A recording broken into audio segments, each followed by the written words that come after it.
కృష్ణా జిల్లా గుడివాడ నియోజకవర్గం Uyyuru depot RTC bus 30 మంది ప్రయాణికులతో ఉదయం 6 గంటల సమయంలో ఉయ్యూరు నుంచి ఏలూరు వైపు వెళ్తుండగా బాపులపాడు మండలం కానుమోలు శివారులో పొగమంచు కారణంగా ఎదురుగా వచ్చిన లారీని ఢీకొంది. బస్సు డ్రైవర్ క్యాబినెట్లో ఇరుక్కుపోయాడు.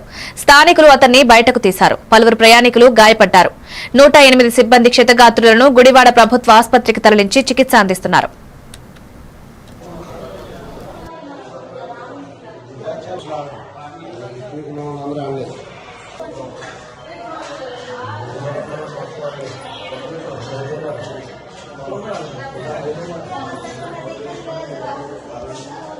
అది ఉయ్యూరు డిపో బస్ అండి. మేము కాటూరులో ఎక్కాము.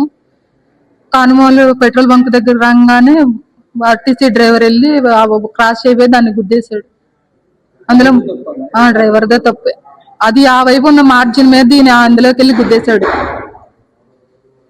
30 మంది ఉన్నారు, చాలా మంది ఉన్నారు. బస్సులో చిన్న పిల్లలు అందరూ ఉన్నారు. అందరికి ఫ్రంట్ లో ఉన్న వాళ్ళకి బాగా తగిలినాయి. బ్యాక్ వాళ్ళకి మాత్రం కొంచెం చాలా తక్కువ తగిలినాయి. తగిలిపోయినాయి. చిన్న కొద్ది వెనకాల ఉన్న వాళ్ళు కొంచెం ఎదురున్న వాళ్ళకి బాగా తగిలి. కాటూరు అండి, గుమ్మూరు వెళ్తున్నాం. కానుమూలు పెట్రోల్ బంక్ జరిగింది. బస్సు